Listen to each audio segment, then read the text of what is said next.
मित्रांनो, IPL स्पर्धेत Sunrisers हैदराबादची आक्रमक अंदाजात फटकेबाजी. अभिषेक शर्माने ठोकले वादळी शतक, ज्यामुळे हैदराबादचा जबरदस्त विजय. तर मित्रांनो, स्पर्धेतील 27व्या सामन्यात सनरायझर्स हैदराबाद आणि पंजाब किंग्स आमनेसामने आले होते. या सामन्यात पंजाब किंग्सने प्रथम फलंदाजी करताना कर्णधार श्रेयस अय्यरच्या 82 धावांच्या जोरावर 20 षटकात 6 गडी गमावून 245 धावा केल्या आणि विजयासाठी 246 धावांचं आव्हान दिलं. हे आव्हान सनरायझर्स हैदराबादसाठी खूपच कठीण होतं, पण अभिषेक शर्मा आणि ट्रेव्हिस हेड तयारीसह उतरले होते.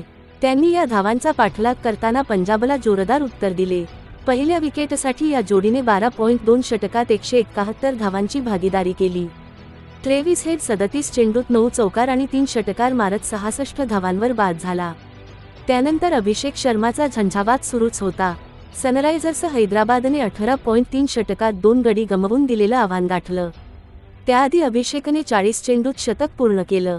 यासह अभिषेक शर्माने 54 चेंडूत 14 चौकार आणि 10 षटकार मारत 141 धावा केल्या. 23 चेंडूत 24 धावांची गरज असताना अर्शदीप सिंगच्या गोलंदाजीवर तो बाद झाला. IPLमध्ये सर्वात वेगवान शतक ठोकणाऱ्या खेळाडूच्या यादीत अभिषेक 6वा खेळाडू आहे.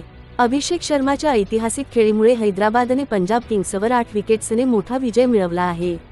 मित्रांनो, तुम्हाला कशी वाटली अभिषेक शर्माची विस्फोटक शतकीय खेळी? ते आम्हाला कमेंट करून नक्कीच सांगा.